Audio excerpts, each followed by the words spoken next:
Hello, Bacho. Let's read this question. The question says a galvanic cell consists of three compartments as shown in the figure, right? The first compartment contains 1 molar zinc sulfate, right? Third compartment contains 1 molar copper sulfate. The mid compartment contains NaNO3 का 1 molar, right? Each compartment contains 1 liter of the solution. E naught दिया हुआ है हमें, reduction potential दिया है zinc और copper का, ठीक। हमसे पूछा है the concentration of zinc 2 plus in the first compartment after passage of 0.1 faraday charge will be option A 0.1 molar, option B 1.05 molar, option C 1.025 molar, option D 0.5 molar. The key concept for this question is the role of salt bridge. C salt bridge का basically काम क्या होता है? Salt bridge का main काम होता है to maintain the neutrality of the cell. क्या मेन काम होता है? To maintain the neutrality of the cell. Suppose इस आयन की कंसंट्रेशन बढ़ी, ठीक, अगर हमने इलेक्ट्रिसिटी पास की, इस आयन की कंसंट्रेशन बढ़ी, तो यहाँ से जो नाइट्रेट आयन्स है वो यहाँ पे चले जाएंगे ताकि एक कॉम्प्लेक्स बना ले, एक कंपाउंड बना ले, ताकि Zn2+ की जो हमारे पास कंसंट्रेशन हो वो डिक्रीज कर जाए. ये हमारे पास अगर एनायन की कंसंट्रेशन इंक्रीज की तो हमारा जो कैटायनिक पार्ट होगा सॉल्ट ब्रिज का वो चला जाएगा, ठीक. नाउ अगर इस क्वेश्चन की बात करें तो हमें दिए हुए हैं 3 कंपार्टमेंट्स. एक कंपार्टमेंट में, पहले कंपार्टमेंट में हमारे पास जिंक सल्फेट है, दूसरे में NaNO3 है और तीसरे में कॉपर सल्फेट है, ठीक है. अब हमसे पूछा है कि अगर हम लोग पास करते हैं 0.1 फैराडे चार्ज तो क्या होगा, ठीक.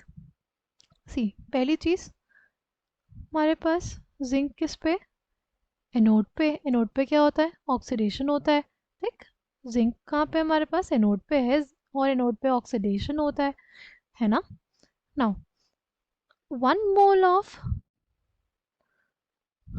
1 mole of zinc 2 plus basically requires 2 electrons, 2 mole of electrons, right?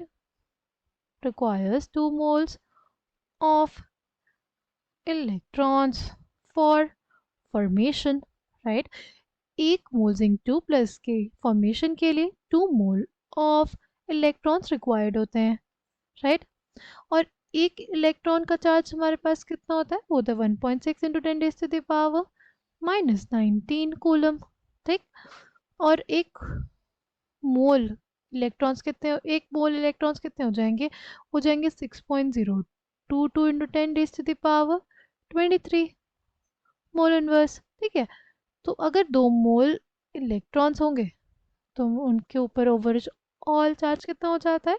वो हमारे पास हो जाता है 2 फराडे, ठीक है. इन दोनों को बेसिकली मल्टीप्लाई करने पे हमारे पास आता है 96,500 कूलम पर मोल, ठीक है. अगर हमारे पास 2 मोल है तो हो जाएगा 2 इंटू 96,500 कूलम, ठीक. ये जो 96,500 है उसको हम लोग फराडे से डिनोट करते हैं, तो बेसिकली हमारे पास हम लोग क्या लिख लेते हैं? 2 फराडे. यानी हमारे पास 1 मोल जिंक 2+ के फॉर्मेशन के लिए 2 फराडेज की ज़रूरत पड़ती है, ठीक. अगर हम लोग पास करते हैं 1 फराडे तो कितने मोल जिंक 2+ बनेंगे?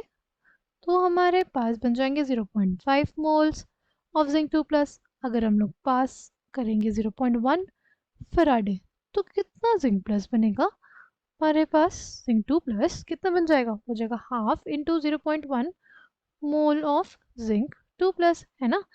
कितना आ गया? ये आ जाएगा 0.05 मोल्स ऑफ जिंक 2+. कितना आ जाएगा? ये आ जाएगा 0.05 मोल्स ऑफ जिंक 2+, है ना. नाउ इतना, ये हमारे पास नंबर ऑफ मोल्स हो गए ना. कंसंट्रेशन क्या आ जाएगी?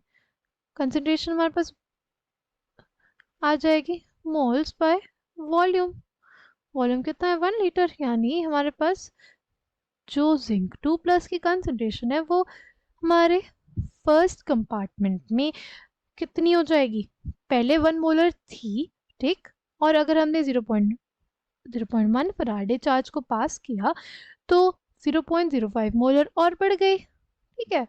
यानी concentration of zinc 2 plus in the first compartment will be 1 molar 0.05 molar. ये क्या हो गया, concentration of zinc 2 plus in compartment 1, ठीक।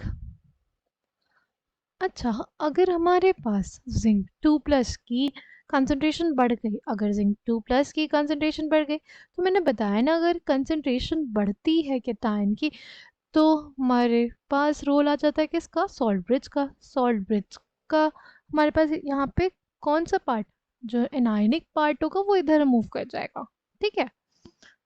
तो क्या हो जाएगा, हमारे पास ये जिंक 2 प्लस की कंसंट्रेशन को कम करने की कोशिश करेगा और ये बना देगा क्या, ये बना देगा जिंक नाइट्रेट, ठीक। अब इस रिएक्शन से हम लोग स्टैइकोमेट्रिकली देख सकते हैं कि 1 मोल जिंक 2 प्लस के लिए हमें ज़रूरत पड़ती है 2 मोल्स ऑफ नाइट्रेट आयन की, है ना। अगर हम लोगों के पास 0.05 मोल्स ऑफ नाइट्रेट होगा तो उसके साथ कंबाइन करेगा कितना, 0.025 मोल्स ऑफ जिंक 2 प्लस, ठीक।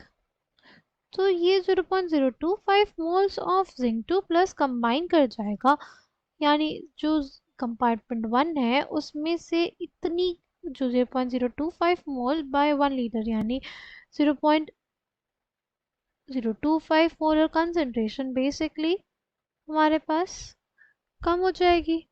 कितना आ जाएगा ये आ जाएगा 1.025 molar. Take coming back to the question, correct answer for this question will be option C. I hope you understood it well. Thank you and all the best.